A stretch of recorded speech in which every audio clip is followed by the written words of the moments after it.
કર્મ વિશે વાર્તા.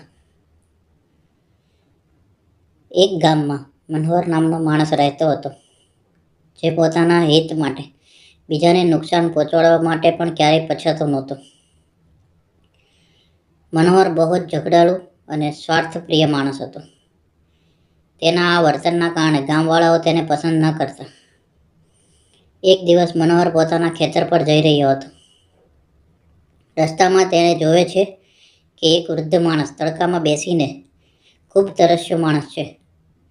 એ વૃદ્ધ માણસે મનોહરને પાણી માગ્યું, પણ મનોહરે એવી ધમકી આપી કે મને તારા જેવા મગજની જરૂર નથી, તું જઈને પોતે જોઈ લે.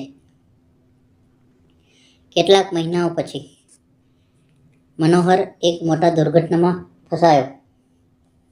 તે ગુમાવેલા દ્રવ્ય અને સ્વાસ્થ્યથી ખૂબ પરેશાન હતો. એક દિવસ તે મદદ માટે ગામમાં ફરી રહ્યો હતો, પણ કોઈએ તેની મદદ કરવાનું પસંદ ન કર્યું. જે રીતે એ બધા સાથે વર્તતો હતો તે જ તેને પાછું મળ્યું. ત્યારે તેને સમજાયું કે જેઠા કાકા જે કહેતા હતા એ સાચું કહેતા હતા. તમે જેમ કરો છો તેમ જ તમને મળે છે. અને એની આંખમાં આંસુ છલકાઈ આવ્યા. કર્મ કે સિદ્ધાંત છે, કોઈ બચ નહીં શકતા. આ વાતથી મનોહરનો સ્વભાવ બદલાયો.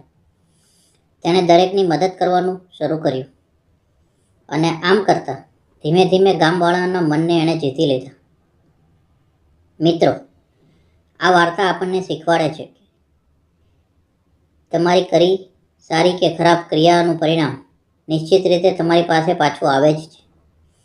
જો તમે સારું કરશો તો તમને સારું ફળ મળશે, જો તમે ખરાબ કરશો તો ખરાબ મળશે.